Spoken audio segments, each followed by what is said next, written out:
শেখ হাসিনা বাংলাদেশে ফিরবেন কি ফিরবেন না এটা নিয়ে গত 2 দিন ধরে গোটা বাংলাদেশ সরগরম। ইউটিউব, ফেসবুক বা অন্যান্য সোশ্যাল মিডিয়া একদম গরমাগরম তর্ক বিতর্ক। এবং যারা শেখ হাসিনার দেশ থেকে আনন্দিত ছিলেন, জুলাই আগস্টে যাদের একটি ভূমিকা ছিল, তাদের প্রায় সকলকে আমি দেখছি না আমিনার মা এ কথা আমি বিশ্বাস করি না বলে বারবার চেষ্টা করছেন বোঝাতে যে শেখ হাসিনা ফিরবেন না। শেখ হাসিনা ফিরবেন কি ফিরবেন না এটা আসলে সময়ই বলে দেবে। কিন্তু শেখ হাসিনার ফেরা না ফেরার সাথে আওয়ামী লীগের রাজনীতির আসলে খুব একটা যে ইতর বিশেষ হবে তা কিন্তু নয়। আওয়ামী লীগকে তার রাজনীতিতে ফিরতে হবে।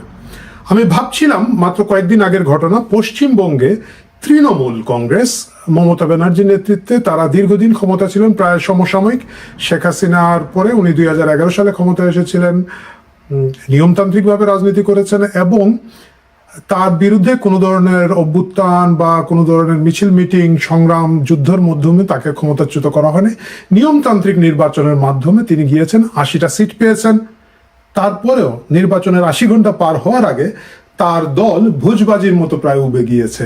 অধিকাংশ দলের লোকজন পালিয়ে গিয়েছে, পালিয়ে যান নাই মানে দল ছেড়ে বিজেপিতে যোগ দিয়েছেন। এমপিরা আলাদা গ্রুপ তৈরি করে ফেলেছেন। তার সাথে যে নায়ক নায়িকারা ছিলেন, মানে মমতা ব্যানার্জির এই অভ্যাস আওয়ামী লীগেরও আছে এখানে, সেই নায়ক নায়িকারা দল ছেড়ে বিজেপিতে চলে গিয়েছেন। এই তুলনায় আওয়ামী লীগ ভালো আছে, মানে আওয়ামী লীগের একেবারেই যারা নায়ক নায়িকা ছিলেন, নায়িকা বাঁধন ছাড়া বাকি কেউই এখন পর্যন্ত প্রকাশ্যে দল ত্যাগ করেন নাই। নায়ক ফেরদৌস আমাদের ঢাকার ধানমন্ডির এমপি সাহেবকে অবশ্য খুঁজে পাওয়া যাচ্ছে না এবং আর অনেকে খুঁজে পাওয়া না যেতে পারে, কিন্তু এখনো তারা বলেন নাই যে আমরা এখন বিএনপিতে বা জামাতে যোগ দিলাম। ওই পরিমাণ গুপ্ত আওয়ামী লীগের ভিতরে ছিল না।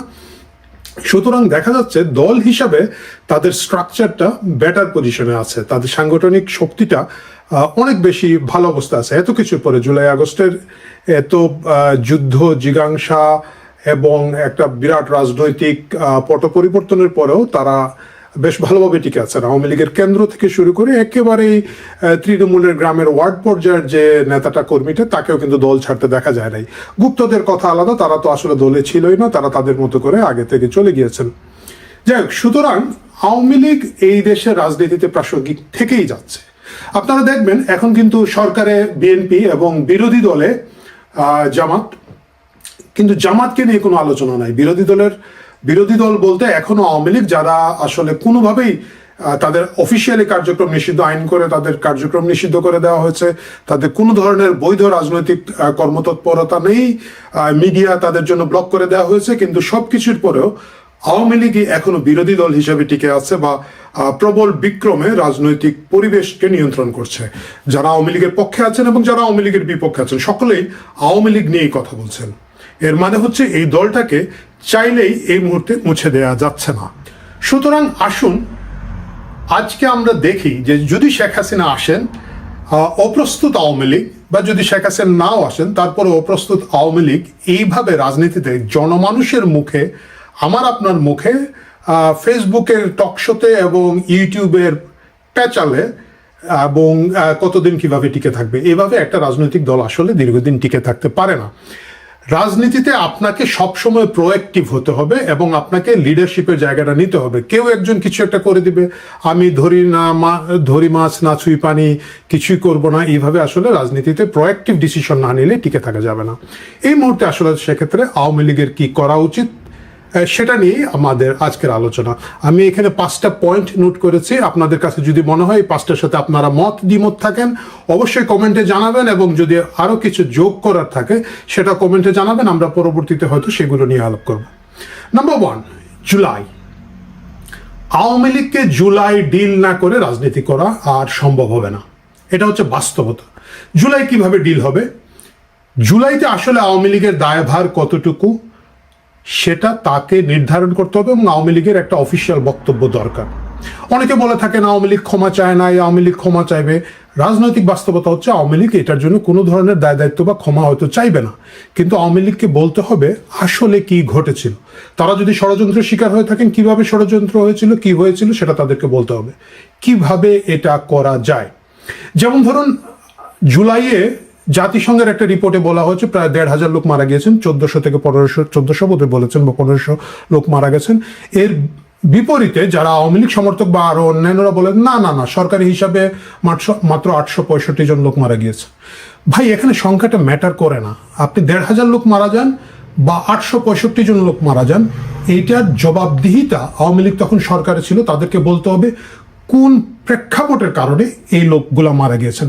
865 জন অনেক বড় সংখ্যক মানুষ।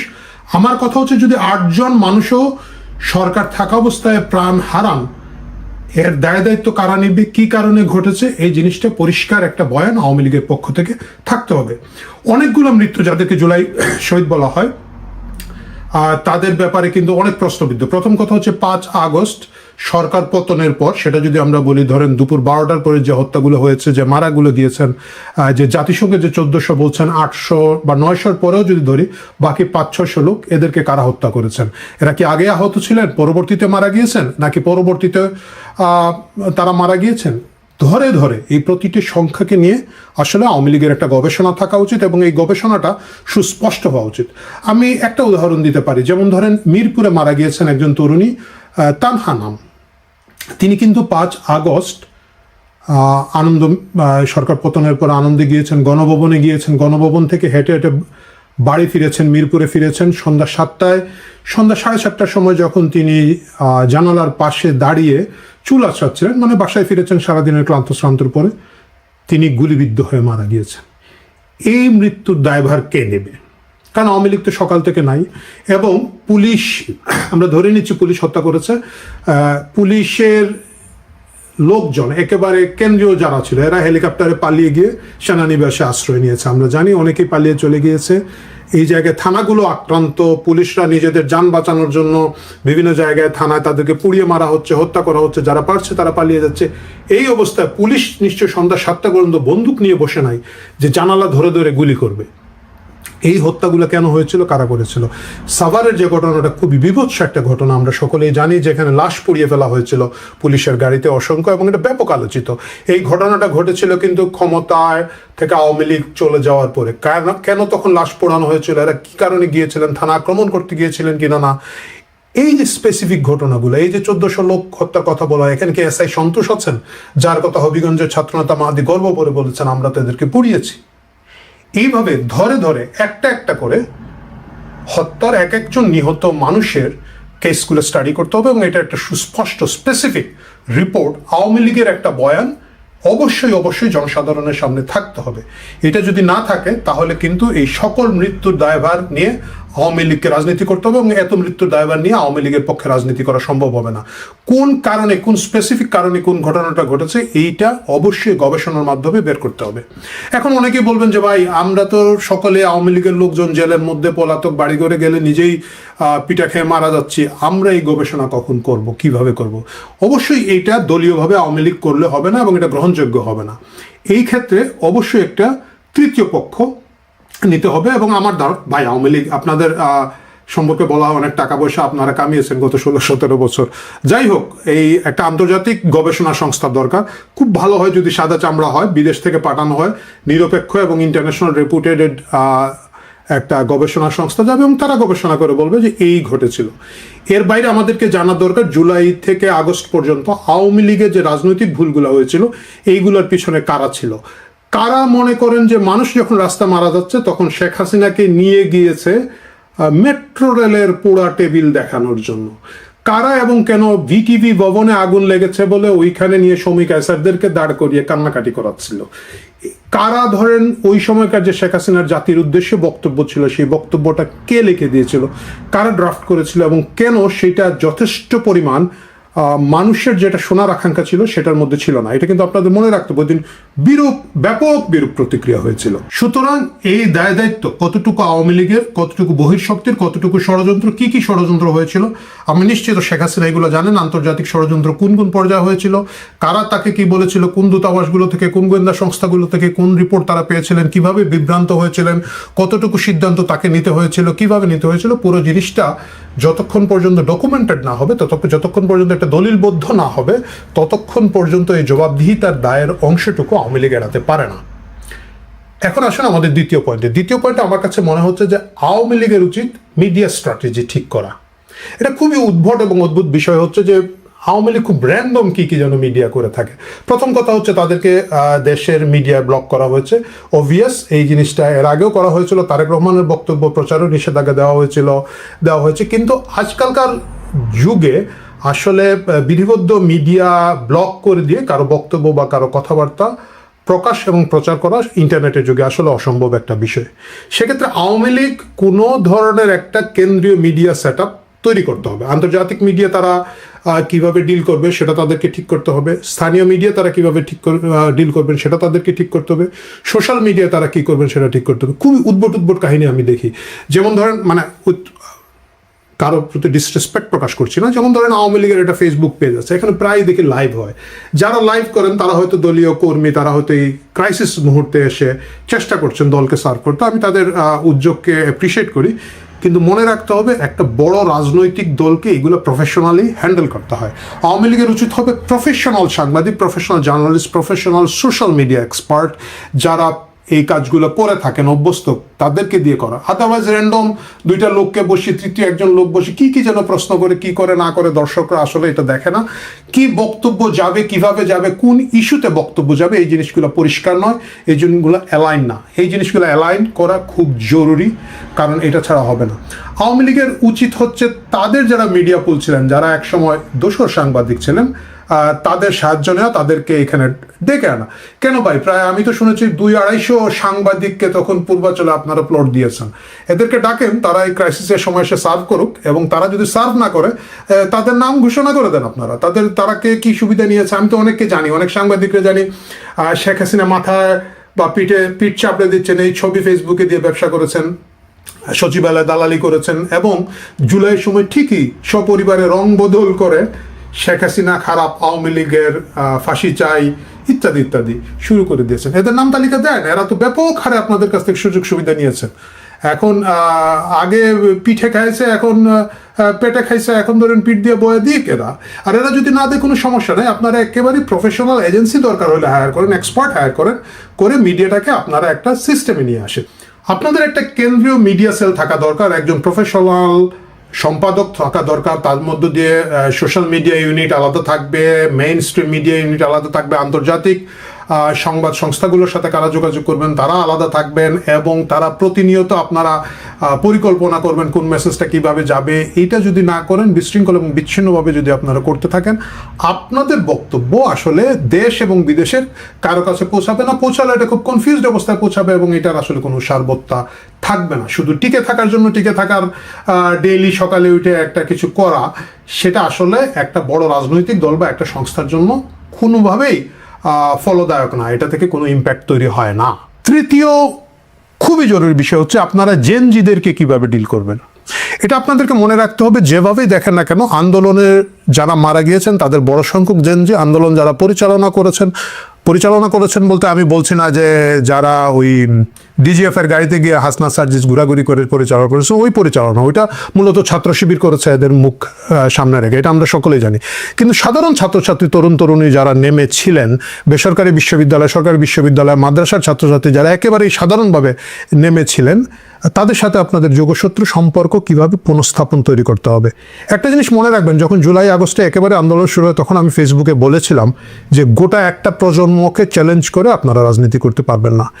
এই যে পরবর্তীতে যে কাহিনীটা ঘটেছে, এই প্রজন্ম মনে করছে যে আওয়ামী লীগের বিরুদ্ধে তারা বিজয়ী হয়েছেন, শেখ হাসিনার ক্ষমতাচ্যুতিটা তারা ধারণ করে থাকে।